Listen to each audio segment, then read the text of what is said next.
Today is September 11th, 2018. My name is Joe Todd. This is an interview with Richard Cook in Ramona, Oklahoma. Sir, where were you born? French Camp, Mississippi. French Camp, Mississippi. Where's that located? It's down about 90 miles south of Memphis, Okay. Tennessee. And when's your birthday? March the 19th, 37. 1937.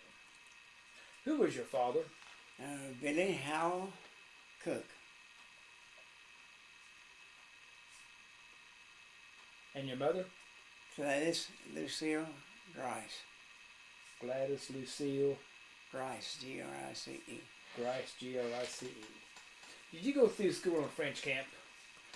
I started to school there, so I'm not sure. I think I went 1 or 2 years there. Okay. And then we moved over to Kilmichael. To where? Kilmichael. It's spelled just like it is, Kilmichael, K-I-L-M-I-C-H-A-E-L. It's just about 30 miles through the woods there. Okay. What year did you graduate high school? 1955. 1955.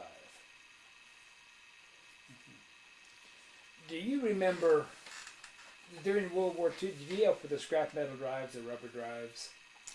No, I was born, of course, at 37, and I remember the old chits, you know, they gave out during the war for sugar and stuff like that. Yeah, the ration stamps. I don't remember much about it. Okay.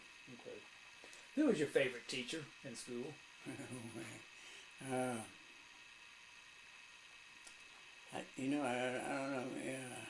I guess maybe Mrs. Black in Hobbs, New Mexico, I guess. What's her name? Mrs. Black, B-L-A-C-K. Okay. She was a biology teacher. Okay, biology. Why was she your favorite? Well, I don't know. We got along together real good. And I didn't get in too much trouble. You played sports in high school? We had 3 junior highs feeding into one high school there in Hobbs. And I did play, back then you lettered in a sport, and I lettered in tennis. Okay. I was so small for football and basketball, I felt like, so I did letter in tennis. So. Okay. What did you do after high school? Well, right after high school, I went to work in the oil field there for 3 or 4 months, and I found out that wasn't my life, and so I joined the Navy. Joined the Navy. When did you join the Navy? When? When? December 1955. December 1955. Where'd you go for your boot camp? San Diego. Tell me about boot camp. Well, boot camp wasn't too bad for me. They at that time we had about half our company was draftees, and we it was winter time, of course, and then caused some complications, but really I didn't have any bad experiences. We had to do our own laundry out back on the old concrete, you know, and then laundromats like they do now. But yeah, you did your own laundry in a bucket. Yeah, in the bucket and the concrete slab, you know. Yeah. Mm-hmm. And if you didn't tie them up on a clothesline in the night of the day, when you came back, they cut it down. What type of training did you have in boot camp?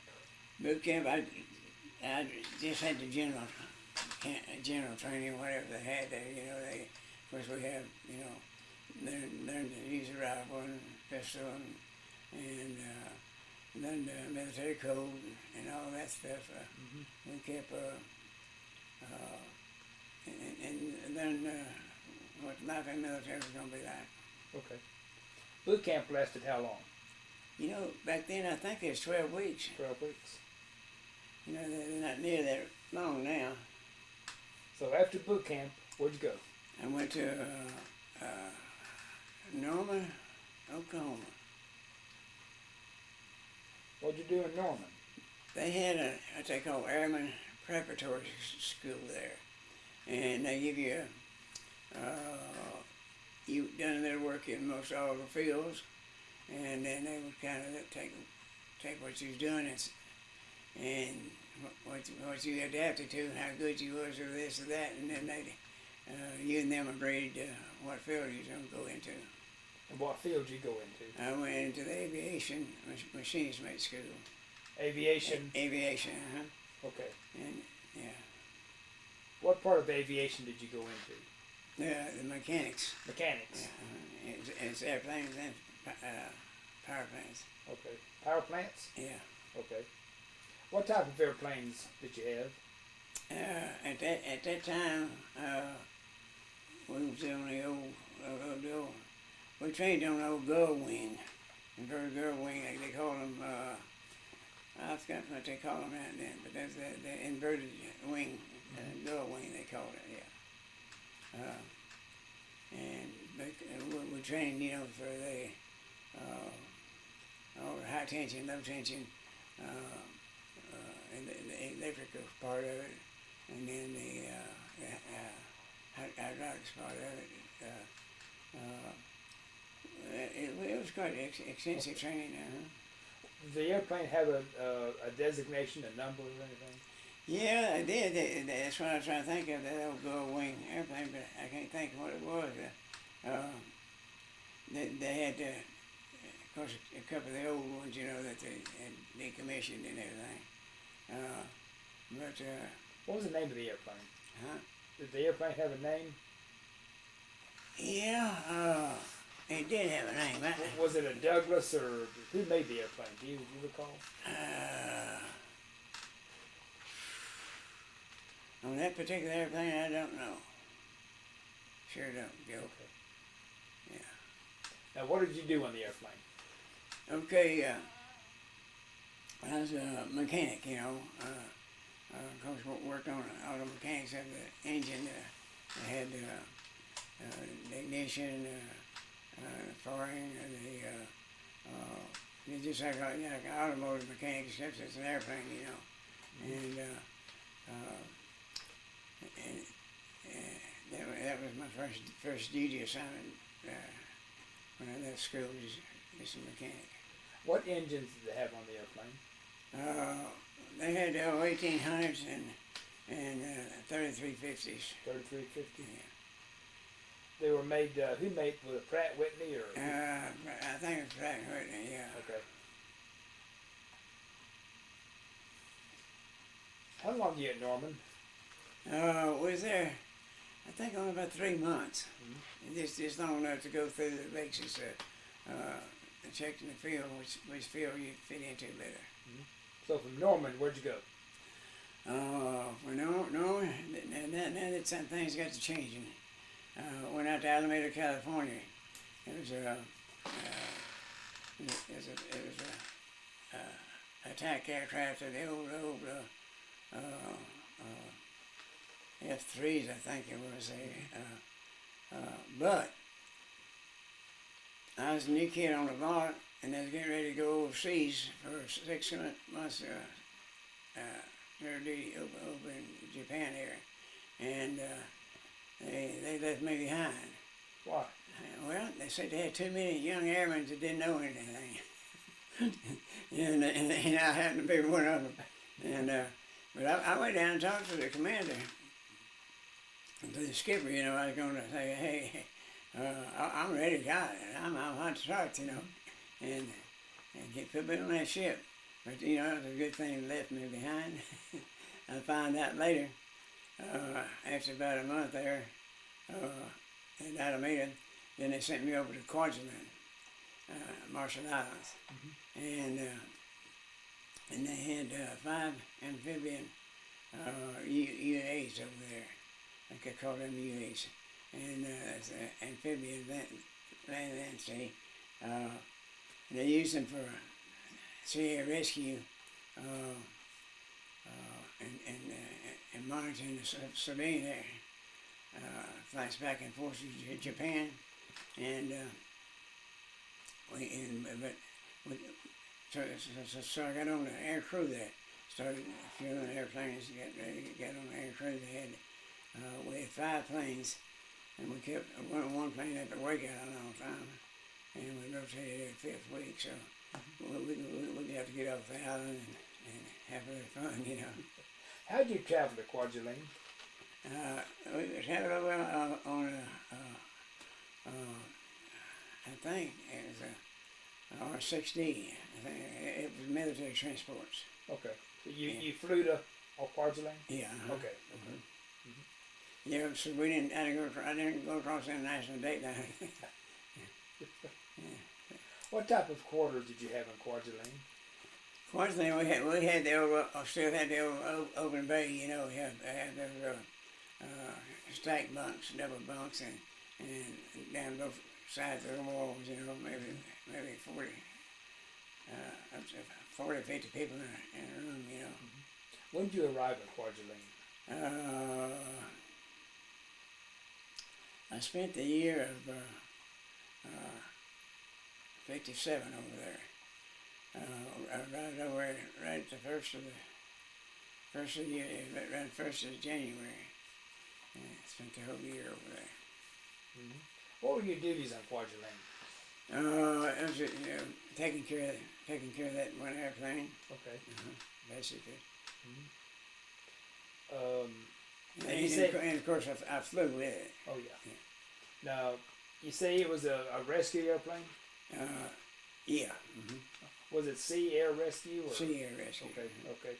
What was your job on the airplane when you were flying? Well, when we was flying, we had a little jump seat up there by the pilot and co-pilot, and we would pull the landing gear out after we took off, and monitor the fuel consumption and cylinder head temperatures and the engine, monitor the engine, the instruments. Now you say it was called a UA? Yeah. How many in the crew members of the UA? We kept we kept a double crew up at Wake Island because we didn't know when you was gonna fly or not gonna fly, you know. We kept two mechanics and 2 hydraulics and 2 radio, and ACM, I think it was, yeah. So it'd be 2, 4, about 6 of us there. Okay. And then the pilot and co-pilot. Now, it was an amphibious airplane, you say? Right. It had pontoons on it? Right. No. Yeah. On the wings out there. Okay. Yeah. Okay. Yeah, and we used the JATO. We used jet assisted takeoff. Okay. Was it similar to the old PBY?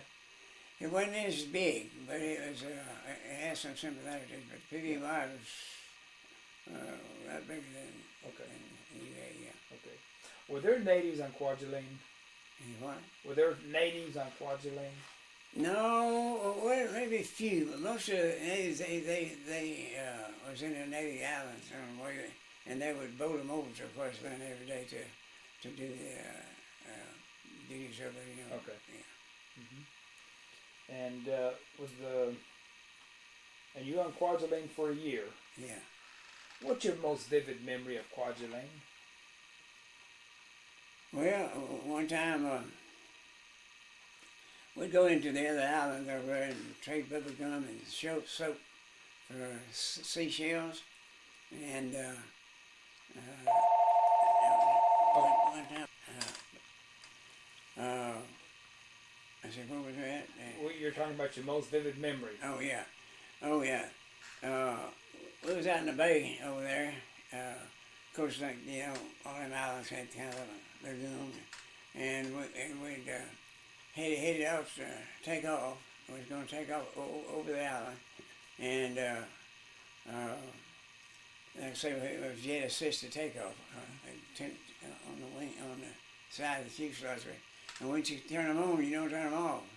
And we take off and we flipped the reef out there with the bottom of the boat, with the bottom of the aircraft.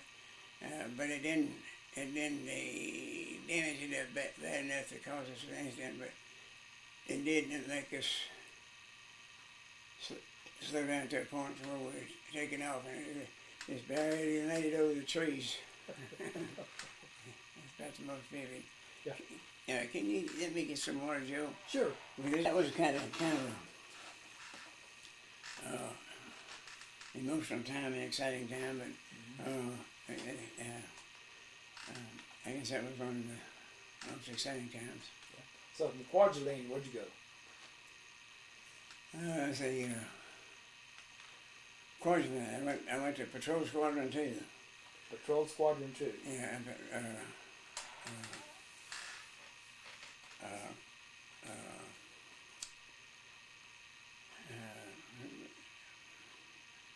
Olympic Peninsula. Patrol Squadron Two at NAS.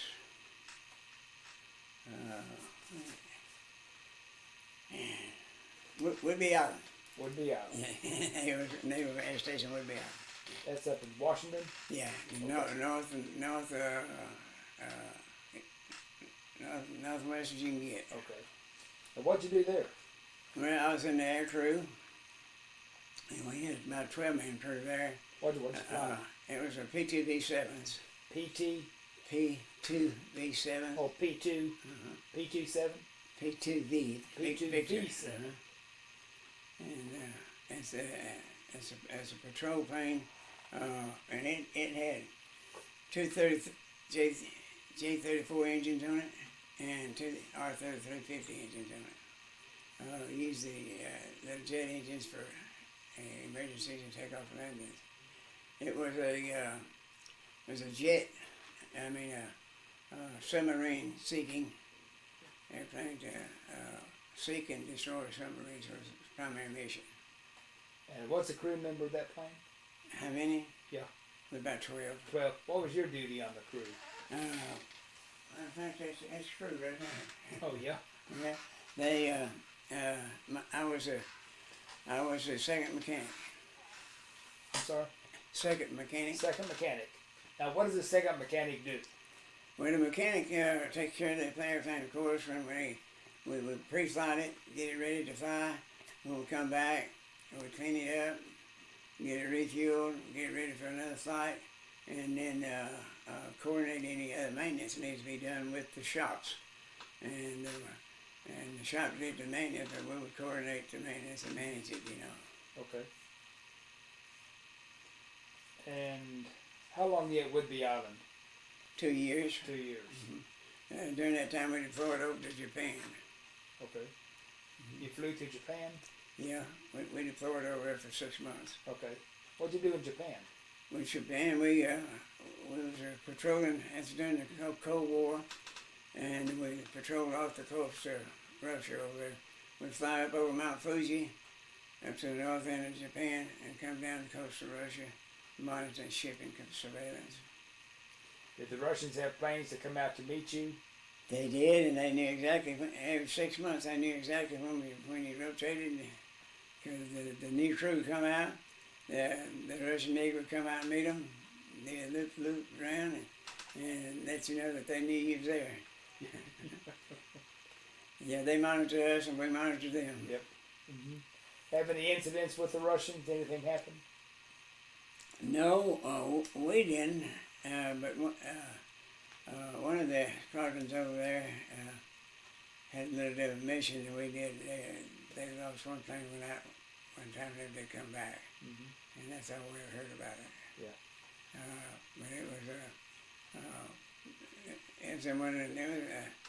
it was just a Cold War incident, monitoring each other, and you know, and somebody done something wrong, I guess. And the plane never came back? What happened to it, do you know? I don't know. Where were you based in Japan? Iwakuni. I'm sorry? Iwakuni. Where's that located? Iwakuni. Well, it's located on the south central hard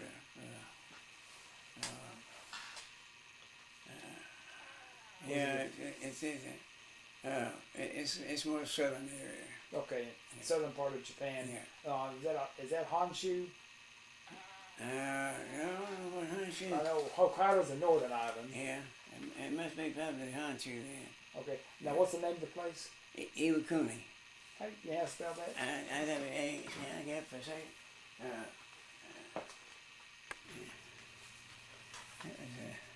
That's me here. That's Charlie Balchunas, and that's me. Oh, that's you up there. Yeah. Up there. Yeah. And this is. Yeah. Okay. Yeah. What was the nearest town to there? Olongapo. Olongapo. Yeah. I don't know how to spell that. OLONGPO, I think.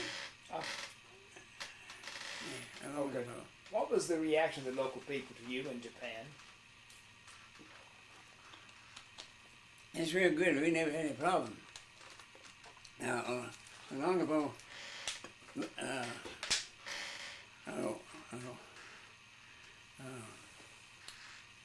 well, I said Olongapo was the closest one. That was when I was in grade 13. Olongapo's in the Philippines, isn't it? Yeah, I was in the Philippines. That was when I was in grade 13. I couldn't hear myself there. The closest one to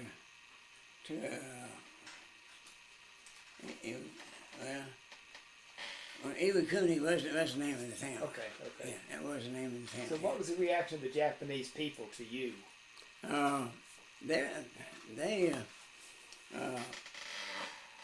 We had a good response. Mm-hmm. Yeah. You go town, of course you're in a liberty town, you know, and they kind of know each other. When you get back in the woods, you know, maybe different. But I had a good response from everybody. Yeah. So from how long are you in Patrol Squadron 2? Patrol Squadron 2, 2 years. 2 years. And 6 months of that was in Korea. Yeah. And from Woodby Island, where'd you go? After that, I went down to Texas.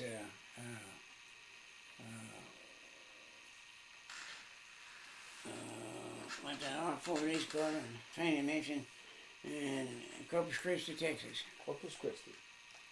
Naval Air Station, Corpus Christi. What unit was down there?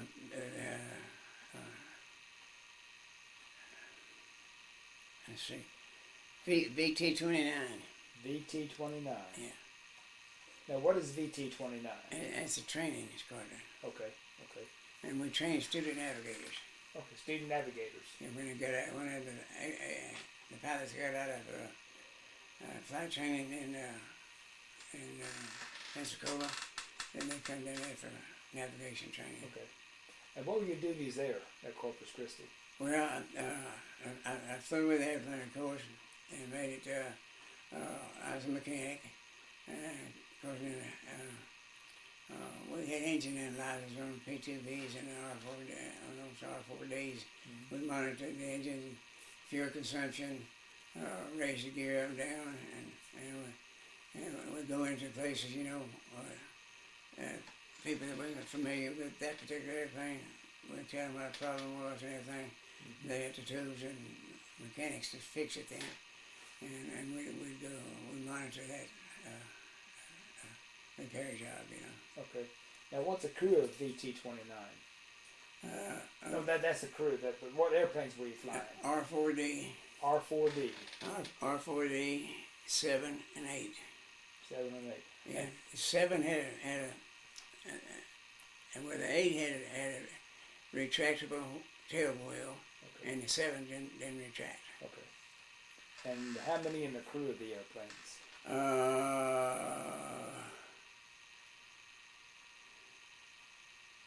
Two, of course, we're pilots, co-pilots, and they trained the other pilots, co-pilots. Well, we had two, six, 6. and then the pilots. Okay. And then the three, and then that's not counting the three. We had 3 trainees, which is ensigns, you know. Okay. And you were there how long? Corpus Christi? We're 2 years there. 2 years? Uh-huh. Okay. And what's your most vivid memory of VT-29? That was a good one. Of course, when we flew places, the pilots had to have, I mean, not the pilots, but the navigators had to have so much cross-border time, and night and daylight, so we flew around to a lot of different places. We spent the night in Miami one night, and went to leave the next morning. Got pre-flighted, everybody got ready, we took off, and we no sooner leveled off, and we lost an engine. And the pilot took that thing, and of course everybody's on alert then. The pilot took that plane and took it around and landed that thing smoother than it ever did before. and we kidded him about that because that was the best land he made. But it was exciting for a little bit there. Yeah. So from Corpus Christi, where'd you go? After Corpus, went back to B school. Went back to Memphis, Tennessee to B school. To what school? B school. B school. Aviation machinist mate. B school. And what you did there in Memphis? Just did advanced training. Advanced training. Mm-hmm. Basically the same word, just more advanced in detail. Yeah. Okay. Yeah. What other things were you working on in B school? There that was the R4D. R4D. R4D? Yeah. Okay.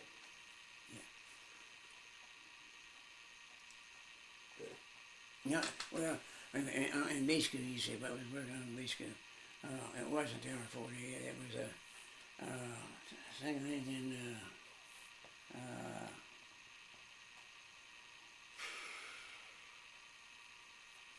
it wasn't the OAD, it was similar to the AD.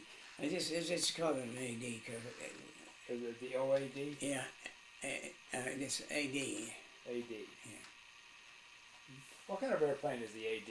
It's a single engine now, and they brought a lot of them out of mothballs and used them over in Vietnam. Okay. It's a single engine lower attack aircraft. And you in Memphis how long? I think that's about a 4-week course there. 4 weeks. Yeah. Then where'd you go? From there to see, Corpus Christi, I went out to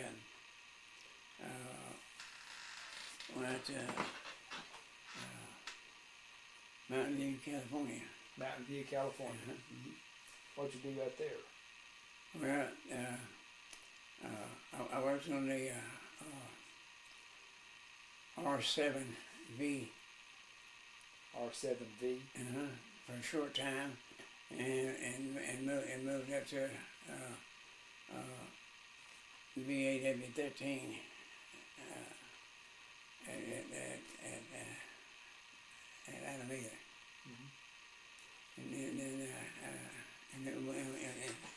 And from Alameda, then we deployed over to Cutic Bay over there. That's where the long depot is. You went to where? We went to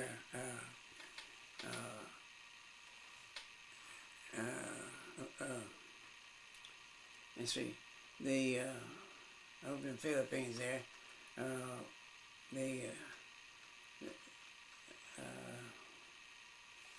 Was it Civic Bay? Yes, it's Cubic Bay and Civic Bay. That's what I was trying to think. Yeah, okay. Cubic Bay was the airplanes, and Civic Bay was the ships. Yeah. And we was there at at the Cubic Bay, and was there for 6 months during that time. And then I transferred back to, we went back to the States at Alameda, and I was discharged at Alameda. Okay, and you were discharged when? In 65. 1965. Yeah. What did you do after you got your discharge? Well, I worked in the oil field, did different jobs in the oil field for 5 years, and then I got back into the military part, and into the Oklahoma Air National Guard as a full-time technician. Wore the Air Force uniform all day, every day, and aircraft maintenance, and during that time we deployed over to Germany and England, and we kept the plane down at Panama Canal, down there on the defense of Panama Canal, and then I jogged around in there some, and then I retired out of there as the Chief Master Sergeant E9. Okay. Now, where was your unit in the Air National Guard? It was down here at Tulsa. I'm sorry? Down at Tulsa, the Tulsa. 138th Camp Squadron. 138th? Camp Squadron. CAM, C-A-M. Oh, CAM. Yeah. That's Consolidated Aircraft Maintenance. Okay, 138th CAM. Yeah. Tulsa. Okay. And that was down there for 17 years. 17 years. What was your duty in the 138th CAM? What'd you do? Well, I started out, they were transitioning over to the 100s, and I started out as the head of the weapons release shop, the airplane, the release systems, and then, but my background had been in the aircraft maintenance part of it, flight line and maintenance, so I moved up into the inspection department, and moved up into the inspection department where I was chief aircraft maintenance engineer. What type of airplanes did you have? There at 138th, it was F-100s and A-7s. F-100s? And A-7s. And A-7s, okay. Now, did you live in Tulsa at that time?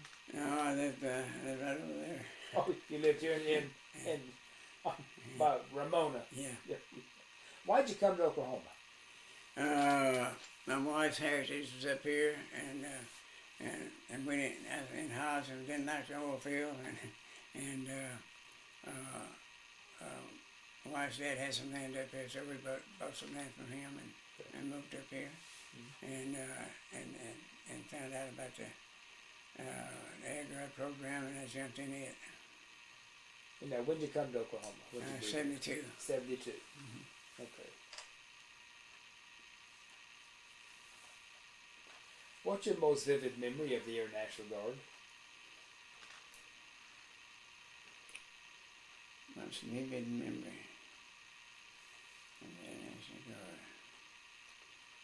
We really didn't have any bad incidents. Vivid memory would be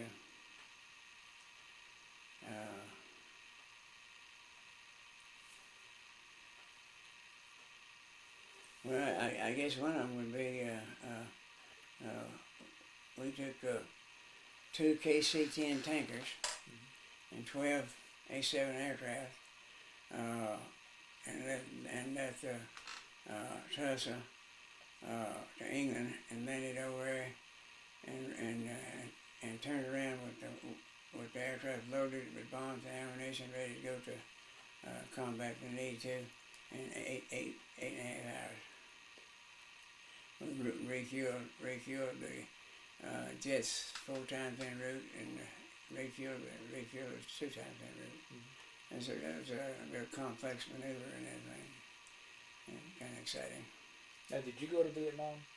No, I have been Vietnam campaign, Reverend. When I was over in the Philippines, we was under the 7th Fleet, and the Vietnam command post over there. We got 3 or 4 of those commands over there, and we did do some support missions for them,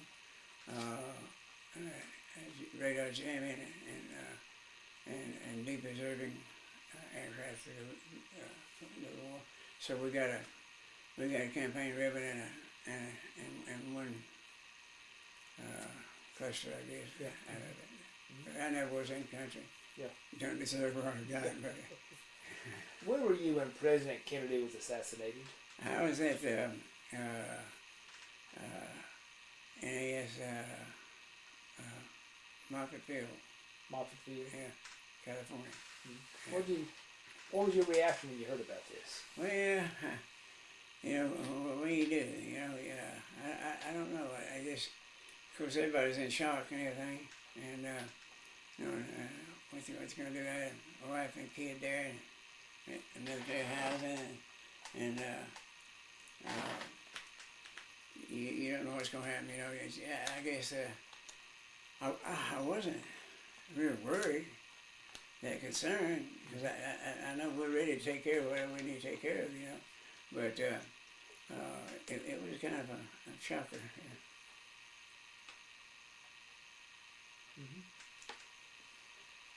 Would you join the Navy again? I would, yeah. There's a weird thing there. There's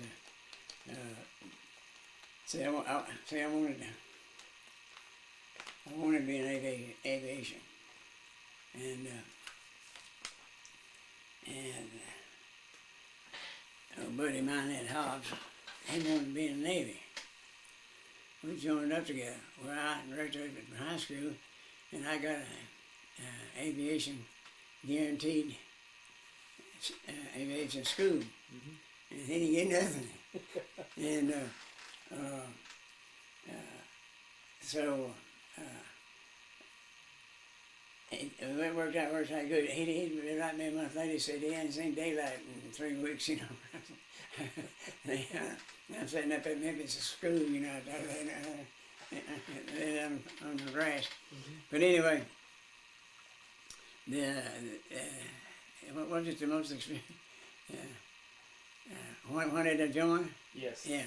Well, I was going to join the service, and I wanted to join the Navy, and I wanted to join the Air Force, but I ended up in the Navy because of us joining up together. Yeah. Now, when did you retire from the? I retired 1989. 1989. Yeah. Now I got my certificate of retirement from the up there, from the Air Force. When was that? That was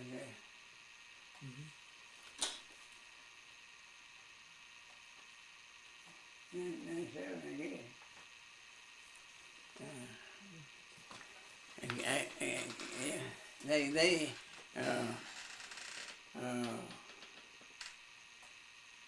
You get the DD-214s and everything, but I got the date of retirement from the Air Force later, you know. I'd like to do a word association. I'll give you some words and you give me your reaction. The first one is boot camp. Tolerable. I'm sorry. I feel tolerable. My teeth coming out. You can maintain it, but it's not the best, you know. Yeah. Tolerable. Kwajalein. Oh, standing out on the seashore shore there looking at the ocean. Yeah. Japan. Japan, long flights out over the ocean, long patrol flights. Patrol Squadron 2. The camaraderie of the flight crews. Harry Truman. Harry Truman. I don't know much about old Harry. I I guess I didn't get into politics. I don't know if I'm in it yet, but I really don't have no big impacts with him. Dwight Eisenhower. You're right. He's the general, you know. Air National Guard. Air National Guard.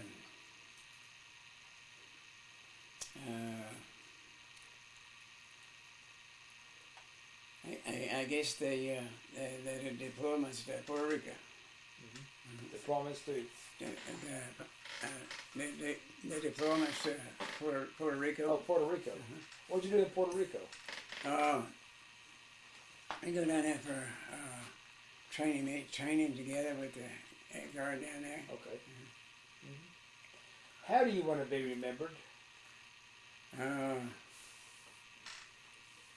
The wife and I talked about that.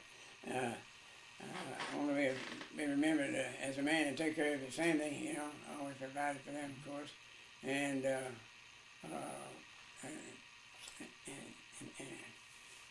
patriotic, and the military life meant a lot to me, it still does, even though my flag's down right now. I got my rope got threw off last big wind, and I put it back up yet, but patriotic veteran, I guess. Anything else you want to talk about? No, I don't guess. We might covered everything. Well, sir, this is a very good interview. Thank you. I want to thank you for your service and thank you for the interview. Thank you. And again, this is September 11th, 2018. My name is Joe Todd. This has been an interview with Richard Cook in Ramona, Oklahoma. Thank you. All right. Thank you, Joe.